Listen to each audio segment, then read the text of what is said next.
അപ്പോൾ പുതിയ മാറ്റങ്ങളുമായിട്ട് ബംഗ്ലാദേശ് വരുന്നു എന്നുള്ള അപ്ഡേറ്റ്സാണ് ഇപ്പോൾ അറിയാൻ സാധിക്കുന്നത്. ഇപ്പോൾ ഇവരുടെ ലേറ്റസ്റ്റ് ആയിട്ട് വന്നിരിക്കുന്ന അപ്ഡേറ്റ് പ്രകാരം അറിയാൻ സാധിക്കുന്നത് ബംഗ്ലാദേശ് ഓൾറൗണ്ടർ മെഹദി ഹസനെ അവർ വൈസ് ക്യാപ്റ്റനായിട്ട് നിയമിച്ചു എന്നുള്ള അപ്ഡേറ്റാണ് ലേറ്റസ്റ്റ് ആയിട്ട് വരുന്നത്. പുതിയ പുതിയ മാറ്റങ്ങളാണ് ഇപ്പോൾ ബംഗ്ലാദേശ് വരുന്നത്. അപ്പോൾ അതിനകത്തെ ആദ്യത്തെ മാറ്റം തന്നെയാണ് വൈസ് ക്യാപ്റ്റനെ മാറ്റുക എന്നുള്ളത്. അപ്പോൾ വരാൻ പോകുന്ന ചാമ്പ്യൻസ് ട്രോഫി മുന്നിൽ കണ്ടാണ് ഇങ്ങനെ ഒരു പുതിയ നിയമനം ബംഗ്ലാദേശ് നടത്തിയിരിക്കുന്നത്. അപ്പോൾ മെഹദി ഹസനെ നോക്കുകയാണെങ്കിൽ അദ്ദേഹം 4 ഏകദിനത്തിലും 2 ടെസ്റ്റിലും ബംഗ്ലാദേശിനെ നയിച്ചിട്ടുണ്ട്. അതുപോലെ തന്നെ 2024 വെസ്റ്റ് ഇൻഡീസുമായിട്ടുള്ള പരമ്പരയിലും അദ്ദേഹം ടീമിനെ നയിച്ചിട്ടുണ്ട്. അപ്പോൾ അദ്ദേഹത്തിൻ്റെ ഒരു ഓൾറൗണ്ടറാണ്. അദ്ദേഹത്തിനെ പറ്റി നോക്കുകയാണെങ്കിൽ 103 ഏകദിനങ്ങളിൽ ബംഗ്ലാദേശിന് വേണ്ടി കളിച്ചിട്ടുണ്ട് അദ്ദേഹം.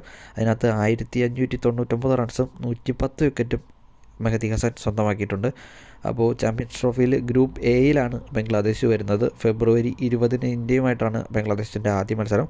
ഫെബ്രുവരി 24 ന്യൂസിലൻഡായിട്ടും ഫെബ്രുവരി 27 പാകിസ്ഥാനുമായിട്ടാണ് ഇവരുടെ മത്സരങ്ങൾ വരുന്നത്. അപ്പോൾ പുതിയ മാറ്റമാണ് വൈസ് ക്യാപ്റ്റനെ മാറ്റുക, മെഹദി ഹസനെ വൈസ് ക്യാപ്റ്റനായിട്ട് നിയമിച്ചിരിക്കുന്നത് എന്നുള്ള അപ്ഡേറ്റ്. അപ്പോൾ ഇതുപോലത്തെ കൂടുതൽ വീഡിയോസ് കാണാനായിട്ടും അതുപോലെ തന്നെ വീഡിയോ ഇഷ്ടമാണെങ്കിൽ നമ്മുടെ വീഡിയോ ഒന്ന് ലൈക്ക് ചെയ്യുക.